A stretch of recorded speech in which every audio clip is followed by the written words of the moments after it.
তো পুরনো দলিল আপনারা কিভাবে ডাউনলোড করবেন?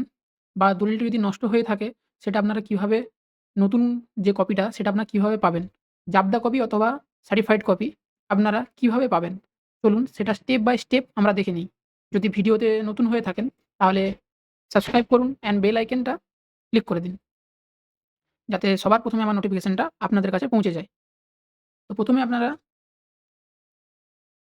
WB রেজিস্ট্রেশন সার্চ করবেন ব্রাউজারে যেয়ে। দিয়ে এরকম একটা ইন্টারফেস আপনাদের সামনে ওপেন হবে। ওপেন হওয়ার পরে এখানে দেখতে পাচ্ছেন যে সার্চিং ডিড এ ক্লিক করলেন। ক্লিক করার পর এখানে search by deed number and query number এই অপশনটায় আপনারা ক্লিক করবেন। ক্লিক করার পর দেখবেন এরকম একটি ইন্টারফেস ওপেন হবে। দিয়ে এখানে দেখতে পাবেন কোয়েরি নম্বর অ্যান্ড ডিড নম্বর। আপনারা ডিড নম্বরে ক্লিক করবেন। ডিড নম্বরে ক্লিক করার পর এখানে চলে আসবে ডিস্ট্রিক্ট। আপনাদের দলিলে বা দলিলের যদি কোনো ছবি বা জেরক্স কপি থাকে সেইখানে দেখবেন দলিল নাম্বারে ডিস্ট্রিক্ট তার পুরো ডিটেইলস ওখানে দেয়া থাকবে।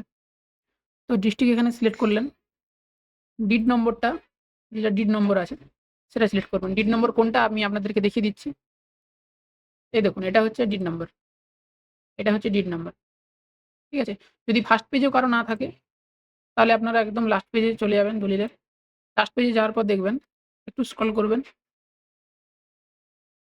দেখবেন 1003026 এইটা হচ্ছে দলিল নম্বর। দলিল নম্বরটা এখানে বসিয়ে দেবেন।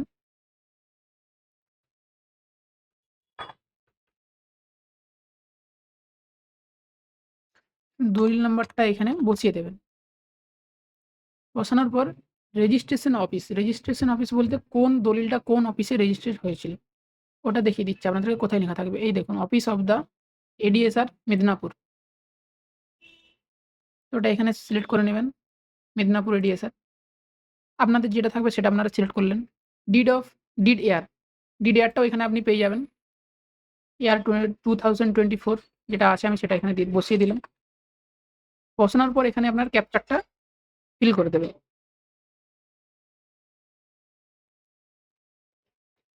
এই সাবমিট বাটনে ক্লিক করবেন। সাবমিট বাটনে ক্লিক করার পর দেখুন আপনাদের যে ডিটেইলস দলিলের সেগুলো আপনার শো করছে। তো দলিলটি তার মানে এই দলিলটি আমাদের লোড আছে। এটা আমরা অনলাইনে অ্যাপ্লিকেশন করলে এটা পাওয়া যাবে। অ্যাপ্লিকেশনটা আমরা কিভাবে করব সেটা স্টেপ বাই স্টেপ দেখিয়ে দিচ্ছি। ১ম এ যাবেন, যাওয়ার পর এখানে ই-ডিস্ট্রিক্ট ক্রমে যে ই-ডিস্ট্রিক্ট সার্চ করবেন। সার্চ করার পর যদি আপনাদের সাইন আপ করা থাকে আগে থেকে তাহলে লগইন করবেন। আর না হলে নতুন করে সাইন আপ করবেন। রেজিস্টারে ক্লিক করবেন। ফুল নেম দেবেন, লাস্ট নেম দেবেন, ফার্স্ট নেম দেবেন, লাস্ট নেম দেবেন, email, mobile number, date of birth, user name. এই প্রসিড অপশনে ক্লিক করলে মোবাইলের বা ইমেইলে একটা ওটিপি আসবে। ওটিপি আসার পর ওটা আপনার ক্রিয়েট হয়ে যাবে। ক্রিয়েট হওয়ার পর আপনারা সেম এখানে লগইন অপশনে ক্লিক করবেন। দিয়ে আপনাদের যে ইউজার নেম অথবা আপনাদের ফোন নাম্বার অথবা আপনাদের ইমেল যা হোক আপনি সেটা এখানে টাইপ করে দেবেন। ইউজার নেমটা বসানোর পর send OTP in mobile, send OTP in email. আপনাদের যেটা সুবিধা হবে সেটাতে আপনি ক্লিক করে ক্যাপচার দিয়ে দিবেন। দেওয়ার পর সাইন ইন এ ক্লিক করলে ওটিপি চলে যাবে। ওটিপি আসার পর ওটিপিটা বসিয়ে দেবেন।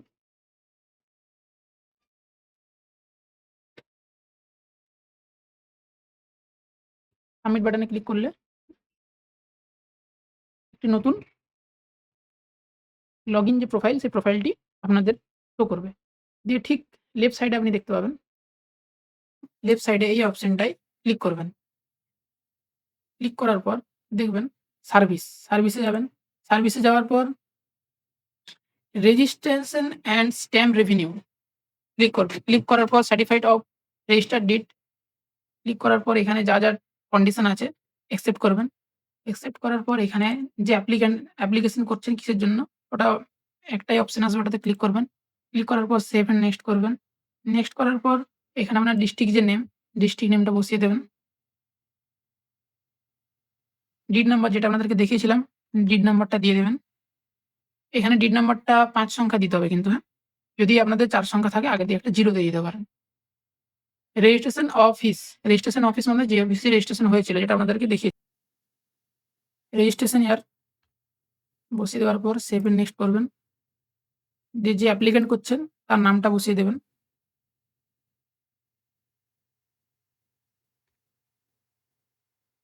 মোবাইল নাম্বার দিয়ে দিবেন। ইমেইল থাকলে ইমেইল বসিয়ে দেবেন। অ্যাড্রেসটা বসিয়ে দেবেন।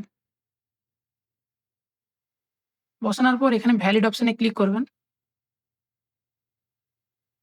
ভ্যালিড ক্লিক করলে দেখতে পাবেন ওকে সাকসেসফুল।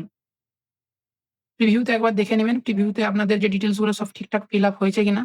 দেখে নেওয়ার পর এখানে সাবমিট বাটনে ক্লিক করবেন। ক্লিক করার পর এখানে যে এগ্রি করে দেবেন। এগ্রি করার পর এখানে আপনারা ভালো করে দেখে নিন। এখানে টিক মার্ক দেবেন। টিক মার্ক করার পর এখানে পে অপশনে ক্লিক করার পর এখানে আপনাদের সামনে আরেকটি নতুন টেক্সট বার ওপেন হবে।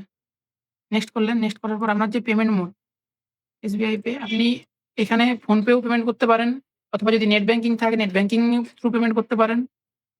এই দেখুন এই যে জিআর নাম্বারটা এইটা কিন্তু আপনি নোট করে রাখবেন।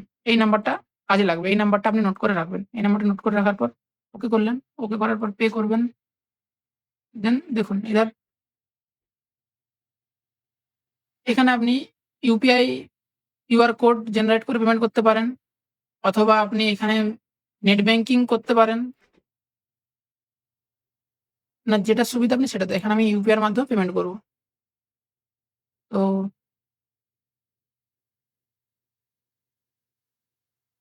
ইউপিআই এর মাধ্যমে পেমেন্ট করলাম। পেমেন্ট করার পর এখানে আপনার একদম পেমেন্ট অপশনে রিডাইরেক্টিং হয়ে যাবেন। হয়ে যাওয়ার পর আপনাদের একদম কিছুক্ষণ ওয়েট করবেন। ওয়েট করার পর অটোমেটিক সব প্রসেস হবে। প্রসেস হওয়ার পর একদম আপনাদের যে মেইন হোম পেজ, ঘুরে হোম পেজে ই-ডিস্ট্রিক্ট এর হোম পেজে যাবেন। যাওয়ার পর ঘুরে ওটাকে আবার লগইন করবেন। লগইন এ ক্লিক করবেন। লগইন এ ক্লিক করার পর দেখবেন যে আপনি যে অ্যাপ্লিকেশনটা করেছেন এটা আপনার সামনে শো করবে। ঠিক আছে? শো করার পর এখানে আপনি ডাউনলোড অ্যাপ্লিকেশন ইনফো এটাতে ক্লিক করার পর এই যে একনলেজমেন্ট স্লিপটা, একনলেজমেন্ট স্লিপটা এইটা আপনি ডাউনলোড করে একটা প্রিন্ট আউট রেখে দেবেন বা আপনি এটা সেভ করে রেখে দেবেন। এটা কাজে লাগবে। কিছুদিন পর যখন কপিটা ছেড়ে দেবেন, ধরুন ছেড়ে দেবেন, আপনারা ঠিক ডাউনলোড সার্টিফিকেট এ ক্লিক করলে যে দলিলটা, ওই দলিলটা আপনাদের কাছে শো করবে। দেখিয়ে দিচ্ছি আপনাদের। দলিলটা শো করলে ডাউনলোড করবেন। ডাউনলোড করার পর ঠিক কপিটা এইরকম দেখুন যেটা অ্যাপ্লিকেশন করেছিলাম এটা হচ্ছে দলিলের সার্টিফাইড কপি। এটা হচ্ছে আপনাদের দলিলের সার্টিফাইড কপি। অনলাইনে অ্যাপ্লিকেশন করে স্টেপ বাই স্টেপ আপনি বাড়িতে বসেই আপনার সার্টিফাইড কপি আপনি তুলতে পারবেন। যদি ভিডিওটা ভালো লেগে থাকে লাইক অ্যান্ড সাবস্ক্রাইব করবেন। যারা ফেসবুকে দেখে থাকবেন তাদের কমেন্টে আমার ইউটিউব চ্যানেলের লিঙ্ক দেওয়া আছে। সেখানে যে ইউটিউবটা সাবস্ক্রাইব বেল আইকনটা ক্লিক করে দেবেন।